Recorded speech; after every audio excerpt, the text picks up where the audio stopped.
ওই দিন যদি আমরা জাহান্নাম থেকে নিষ্কৃতির গ্যারান্টি পাই, জান্নাতে যাওয়ার নিশ্চয়তা পাই, তাহলে আমরা প্রকৃত সাকসেস হতে পারবো, ঠিক কি না? যেমন রব্বুল আলামিন বলেন, ফামান যুহজিহা আনিন নারি ওয়া উদখিলাল জান্নাতা ফাকাদ ফাজ ওয়া মাল হায়াতুদ দুনিয়া ইল্লা মাতাউল গুরুর। সেই দিন কিয়ামতের দিন জাহান্নাম থেকে নিষ্কৃতি পাওয়ার সার্টিফিকেট যারা পাবে, জান্নাতে যাওয়ার গ্যারান্টি যারা পাবে, তারাই হচ্ছে প্রকৃত সফল। আজকে দুনিয়াতে আমরা অনেকে সফল কাম ভাবি, কিন্তু তারা কেউ প্রকৃত সফল নয়। আল্লাহ পাকের কোরআনের কারীমের ভাষ্য অনুযায়ী প্রকৃত সফল কাম ওই ব্যক্তি যারা কিয়ামতের ময়দানে জান্নাতে যাওয়ার গ্যারান্টি পাবে। আল্লাহ পাক আমাদেরকে ওই দলের অন্তর্ভুক্ত করুন, পড়েন আমিন। কিয়ামতের ময়দানে সকলকেই দাঁড়াতে হবে। রব্বুল আলামিন বলেন, ওয়াউরিদু আলা রাব্বিকা সাফফা লাকাদ জিতুমুনা কামা খালাকনাকুম আউওয়ালা মাররা। সেদিন তোমাদেরকে পেশ করা হবে সারিবদ্ধভাবে, কিয়ামতের ময়দানে সারিবদ্ধভাবে পেশ করা হবে, সকলকে উপস্থিত করা হবে। কিভাবে উপস্থিত করা হবে? পূর্বে যেভাবে দুনিয়াতে তোমরা এসেছিলে, কোনো কাপড় ছিল না, খতনা বিহীন ছিল, ওইভাবে কিয়ামতের ময়দানে আবার উপস্থিত করা হবে। কিয়ামতের ময়দানে আমরা যখন উপস্থিত হব, আজকে এখন শীতের মৌসুমে বিশেষ করে আমাদের গায়ের মধ্যে অনেক ধরনের কাপড় থাকে। এই যে আজকে কতগুলো কাপড় দেখা যায়, কিয়ামতের ময়দানে এই কাপড়গুলো কি থাকবে? আজকে আমরা দুনিয়াতে কত ব্র্যান্ডের কাপড় পরি, ব্র্যান্ডের জুতা ইউজ করি। কিয়ামতের ময়দানে কারো পায়ে কোনো জুতা থাকবে না, কারো শরীরে কোনো কাপড় থাকবে না। মানুষ পেরেশান পেরেশান, নাফসি নাফসি বলে আত্মচিৎকার করতে থাকবে। ওই দিনটা আমাদের সামনে আসতেছে। ওই দিন আমাদেরকে উপস্থিত হতে হবে আল্লাহর সামনে, আল্লাহর আদালতে মুকদ্দমায় জবাবদিহি করতে হবে। এই জন্য ওই দিনের ভয়, ওই দিনের ভীতি আমাদের অন্তর লালন করা উচিত। আল্লাহর সামনে কি নিয়ে উপস্থিত হব?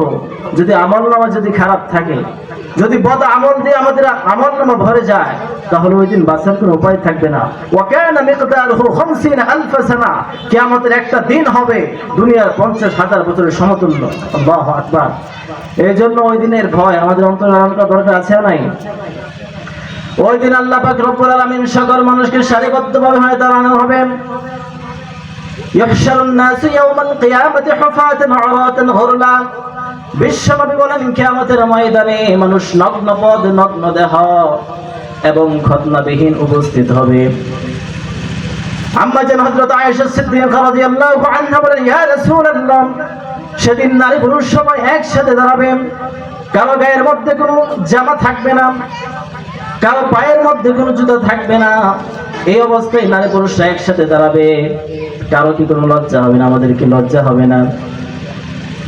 বিশ্বনবী বললেন, আয়েশা, তুমি লজ্জার কথা চিন্তা করতেছ?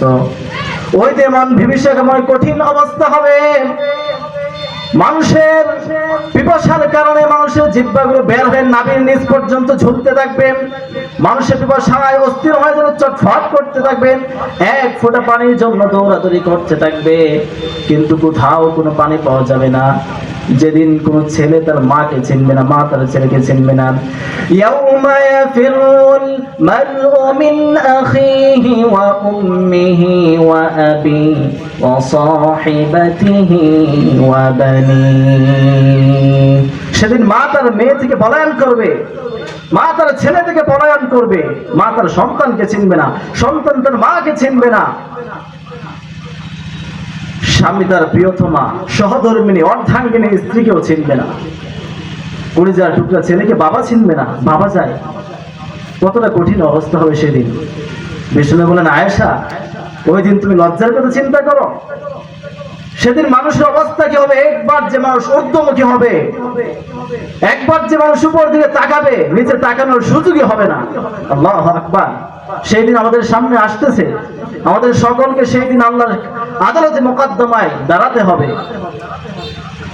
মানুষ পিপাসায় চটফট করতে থাকবেন, ঘেমে একাকার হয়ে যাবেন। কারো গাম টাকনু পর্যন্ত, কারো গাম বুক পর্যন্ত, কারো গাম কোমর পর্যন্ত। কারো ঘাম নাক পর্যন্ত, কারো ঘাম হাঁটু পর্যন্ত। মানুষ ঘামের মধ্যে সূর্য অর্ধ হাত নিচে চলে আসবে সেদিন। সূর্যের প্রচন্ড তাপে মানুষের মগজগুলো গলে গলে নাকের ছিদ্র দিয়ে, কানের ছিদ্র দিয়ে বেয়ে বেয়ে পড়বে। আল্লাহু আকবার। মানুষ পাগল করা হয়ে যাবে। শেষ পর্যন্ত মানুষ পিপাসায় অস্থির হয়ে কষ্টে যখন আর সহ্য করতে পারবে না, তখন হিসাব নিকাশ, আল্লাহকে হিসাব নিকাশ যেন শুরু করে দেয়। সকলেই ওসিলা খুঁজতে থাকবে কার কাছে বলা যায় হিসাব নিকাশ শুরু করার জন্য। সকলেই পরামর্শ করবে। সকলেই পরামর্শ করার পরে যাবে হযরত আদম আলাইহিস সালামের কাছে। কার কাছে যাবেন? মানুষ পেরেশান হয়ে যাবে। ওই দিন যখন আযাব সহ্য করতে পারবে না, তখন সকলেই পরামর্শ করে সাইয়েদনা আদম আলাইহিস সালামের কাছে যাবে। গিয়ে বলবে, আনতা আবুল বাশার, আপনি আমাদের সকল মানুষের পিতা। দুনিয়ার শুরু লগ্ন থেকে শুরু করে শেষ পর্যন্ত যত মানুষ পৃথিবীতে এসেছে সকলের মানুষের পিতা আপনি। আনতা আবুল বাশার খালাকাল্লাহু বিয়াদিহি, আল্লাহ নিজ হাতে আপনাকে সৃষ্টি করেছেন। ওয়া নাফাকা ফীকা মির রূহিহি, এবং আল্লাহ রূহ ফুঁকে দিয়েছেন আপনার ভিতরে। ওয়া আমারুল মালাইকাতা, আল্লাহ ফেরেশতাদের আদেশ করেছেন। ফাসাজাদু, এবং ফেরেশতারা আপনাকে সৃষ্টি করেছে। ইশফা' লানা ইলা রাব্বিকা আমা তারা মা নাহনু ফীহি, সাইয়েদনা আদমকে সকল মানুষ সেদিন বলবে, আমরা কি অবস্থার মাঝে আছি আপনি তো দেখতেই পাচ্ছেন, আপনি আনতা আবুল বাশার, আপনি সমস্ত মানুষের পিতা। অতএব আজকের এই কঠিন দিনে, আজকের এই মহাদিনে, আজকে আপনি আল্লাহর কাছে সুপারিশ করুন যদি হিসাব নিকাশ শুরু করে দেয়।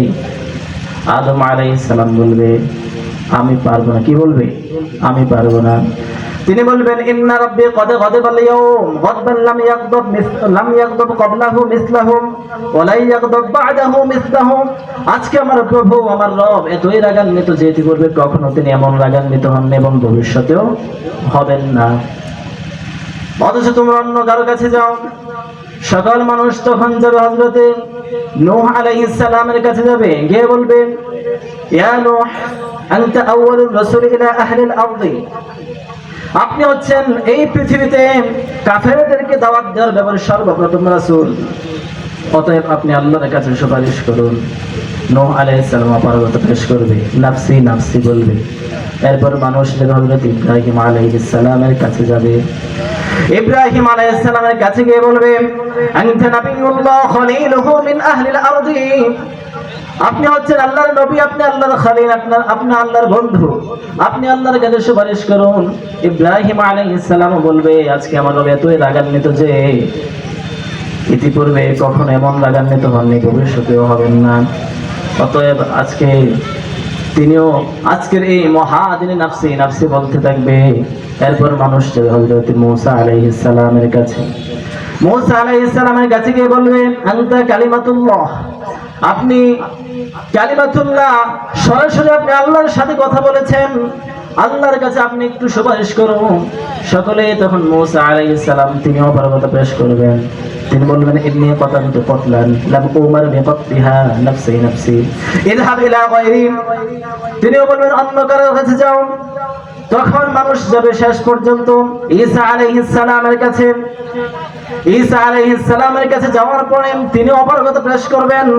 তিনি অপারগতা পেশ করবে, কিন্তু তিনি একটি পথ বাতলে দিবেন, একটি পথ দেখিয়ে দিবেন। তিনি বলবেন, আপনার আমার নবী, সকলের নবী, সমস্ত নবীর নবী, দু জাহানের বাদশা, বিশ্ব নবী, প্যার নবী মুহাম্মদ আরবি সাল্লাল্লাহু আলাইহি ওয়াসাল্লামের কাছে যাও। তার কাছে গেলে সুপারিশ পাবে। অবশেষে সকল মানুষকে আমাদের ময়দানে আল্লাহর নবীর কাছে যাবে। আল্লাহর নবীর কাছে গিয়ে বলবে, ইয়া রাসূলুল্লাহ, ইয়া হাবিবাল্লাহ, সকলে ফিরিয়ে দিয়েছে। আদম আলাইহিস সালামের কাছে গিয়েছে, ফিরিয়ে দিয়েছে। ইব্রাহিম আলাইহিস সালামের কাছে গিয়েছে, ফিরিয়ে দিয়েছেন। মূসা আলাইহিস সালামের কাছে গিয়েছে, ফিরিয়ে দিয়েছেন। নূহ আলাইহিস সালামের কাছে গিয়েছে, ফিরিয়ে দিয়েছে। ঈসা আলাইহিস সালামের কাছে গিয়েছে, ফিরিয়ে দিয়েছে। অবশেষে আপনার দরবারে আপনার উম্মতেরা হাজির হয়েছে। ইয়া রাসূলুল্লাহ, আল্লাহ নবী বলেন, বালা লাহা, আমি এর জন্যই। আল্লাহ নবী তখন মাকামে মাহমুদের সিজদারত অবস্থায় থাকবেন। আল্লাহ পাক মাকামে মাহমুদ বিশ্বনবীকে দান করেছিলেন। যেমন ওয়াবআতহু মাকামান মাহমুদা, আজানে দোয়াতে আমরা পড়ি না ওয়াবআতহু মাকামান মাহমুদা, ওই মাকামে মাহমুদ বিশ্বনবীকে আল্লাহ রাব্বুল আলামিন দিয়েছেন। আল্লাহর নবী তখন সেজদারত অবস্থায় থাকবেন, সেজদারত অবস্থায় উম্মতের জন্য কাঁদতে থাকবেন। যেদিন সমস্ত নবীরা পর্যন্ত বলবেন নাফসি নাফসি, আমাকে বাঁচাও, ওই দিন বিশ্বনবীর জবান থেকে বের হবে ইয়া রাব্বি উম্মতি ইয়া রাব্বি উম্মতি। ওই দিন কঠিন মুহূর্তে বিশ্বনবী ছেলের কথা বলবেন না, নিজের কলিজার টুকরা ফাতেমার কথা বলবেন না, হাসান হোসেনের চিন্তা ফিকির করবেন না, সেদিন উম্মতের ফিকির করবেন। ওই নবী আমাদের পেয়ারা নবী, ওই নবী আমাদের কলিজার চেয়েও প্রিয় নবী, ঠিক কি না? এই জন্য ওই নবীকে কেউ যদি গালি দেয় তাহলে আমাদের কলিজায় ব্যথা লাগে কি লাগে না? আমাদের ঈমান জ্বলে ওঠে কি ওঠে না?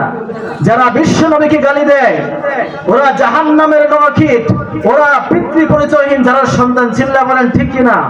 যারা বিশ্ব নবীকে গালি দেয় ওরা মানুষ নামের কুসন্তান, ওরা মানুষ হতে পারে না, ও মানবতার শত্রু, ওরা বিশ্ব সভ্যতার শত্রু, ও মুসলমানের শত্রু, ও আল্লাহর শত্রু, ও বিশ্ব নবীর শত্রু, ও আমাদের কলিজার শত্রু, ঠিক কিনা?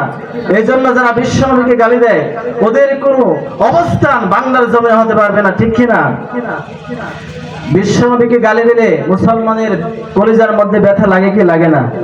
ব্যথা যদি লাগে তাহলে বুঝবেন মুসলমান আছেন আপনি, আর যদি ব্যথা না লাগে তাহলে মুসলমান নয়। কারণ যার মধ্যে ঈমান থাকবে বিশ্ব নবীকে গালি দিলে তার কলিজা, তার হৃদয়ের স্পন্দন বেড়ে যাবে, সে ব্যথায় ব্যথাতুর হয়ে যাবে, ঠিক কিনা? ঈমান প্রয়োজনে জ্বলে উঠতে হবে, ঈমান হতে হবে এরকম, ঠিক কিনা? যে ঈমান প্রয়োজনে জ্বলে ওঠে না, যে ঈমান সত্যনের কথা বলে না, যে ঈমান প্রয়োজনে জ্বলে ওঠে না, যে ঈমান সত্যনের কথা বলে না, যে ঈমান বাস্তবে নাই, যে ঈমান অন্তরে নাই, মুখে শুধু ফাঁকা বলি, কি করে তারে বলো ঈমান বলি, কি করে তারে বলো ঈমান বলি। যে ঈমান ভুলে নাস্তিকতার মঞ্চে ওঠে, যে ঈমান বাতিল মতের দূষর হয়ে ফায়দা লুটে, যে ঈমান খায় দেয় আর কেবল আনন্দ করে,